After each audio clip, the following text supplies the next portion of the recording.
from Surfside Playhouse production of Oliver, Mr. Andrew Villan. Hello, sir. Hello, thank you for having me. Absolutely. Welcome to the show on this rainy Monday night. Incredibly rainy. But tell us about Surfside Playhouse. Tell us about Oliver. Surfside Playhouse is an extraordinary community theater that's been around for a very long time. And the story of Oliver, if you wouldn't be familiar with that, it tells the story of a young orphan named Oliver Twist, who is searching for safety and belonging in Victorian London in 1838. He finds himself involved with a lively gang of pickpockets and eventually finds his way to happiness. It's a story filled with a lot of famous songs and lively staging, and it's really, truthfully, at its heart about compassion and how society treats its most vulnerable people. Indeed. Definitely something, as a classic as it is, definitely something that people can relate to, even in 2026. Now, you guys opened on the 13th last weekend. How'd the opening weekend go? Wonderfully fantastic, successful opening weekend. Big audiences, great response, and a lot of positivity. So it's been a great experience so far. I'm looking forward to the next 2 weekends. Excellent. When is the show running until? The 29th. The 28th, the Saturday, we have a couple of shows, that afternoon and an evening show, but it's running till the 29th. And I expect it to sell out. It looks like it's heading that direction, so it's nice to have a hit on our hands over there. Excellent. Well, Surfside Playhouse has always been a great partner with us, with WFIT, with Keller Radio. They have gifted us, and we will pass that along to someone who wants to donate $100. All right, they will receive 4 tickets to the Surfside Playhouse, ideally for Oliver, but perhaps for a different production if it doesn't fit that person's schedule. So 321-674-8950. Check it out online at WFIT.org and get yourself some tickets to Oliver. Now, you are a resident of Titusville. I am. I've been here since 1989. A few years I spent in New York City and Orlando, but I've remained here the rest of the time. Excellent. So how was it they're searching for a director, a permanent new artistic director for the theater to direct all of the season's productions. So the candidates that have applied will each helm a show, and this is yours, Oliver. This is mine. Yes, I'm the 4th and final of the candidates.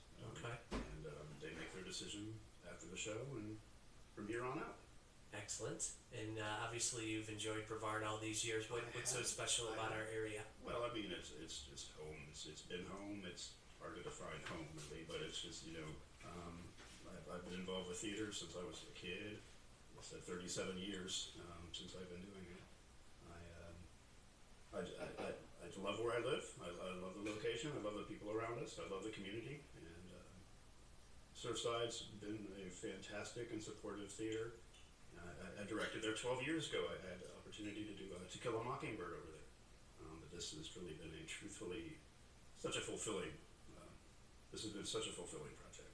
And the cast is wonderful, and the response is wonderful, and it's hard to talk about how wonderful it is. It's really great. Now, Andrew, are you an Oliver alumnus yourself? No, actually, this is my first experience with it. I wanted to do something a little bit different. I tend to gravitate towards dramas, darker comedies, and the musicals I tend to go to are more like satirical, sure. Maybe more serious, maybe more comedic, but Oliver is a little bit of everything. It kind of runs every emotion, and I kind of focused, instead of the typical large musical extravaganza of Oliver, we took it more the traditional Oliver Twist, Charles Dickens, story-driven approach. Yeah. It's a little bit darker, maybe, than you might be anticipating, but all of the joy and all of the love and all the heart is still there. It's just, maybe we took it a little bit different in the angle and the colors and the scheme, but it's beautiful nonetheless. And as a director, what would you say about this specific production, is really tying Dickens to the year 2026? What's the biggest through line that you're hoping to communicate through this project? I mean, all the questions about compassion and justice and belonging are still very prevalent today, food shortages, housing insecurity, all of these things are on the forefront of everyone's minds right now. Sure. So it's really not that far removed. It's just a story that, it was really a social commentary. Oliver Twist started out in a serial type, version in periodicals, and then it became, a full novel in 1838.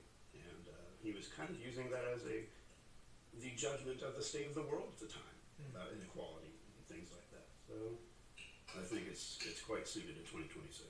What a gift to tie art to catharsis to community, and at the heart of all of this, the people that we call friends and neighbors making this work. So thank you, Andrew, for being a dedicated Brevardian, and thanks for bringing art to our community. Well, thank you. I'm glad to do it. I love the community, and I love art as well. I love that. There we go. Perfect. Well, thank you for coming on the show again. Surfside Playhouse now weekend dates, right? Yes. Real quick, tell us when the show times are. We're looking at Friday at 8 o'clock, Saturday and Sunday at 2.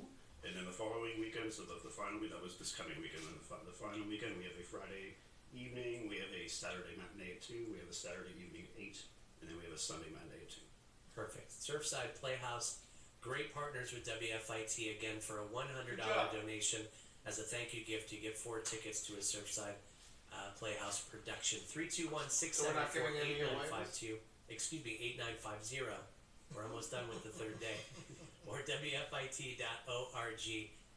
Thank you so much for hanging out. And you are a fan of They Might Be Giants. Your wife is as well. Absolutely, and your kid. yes, indeed. Love them very much. I've been a fan for since high school. After this very quick break, John Linnell from They Might Be Giants on Keller Radio. Stick around.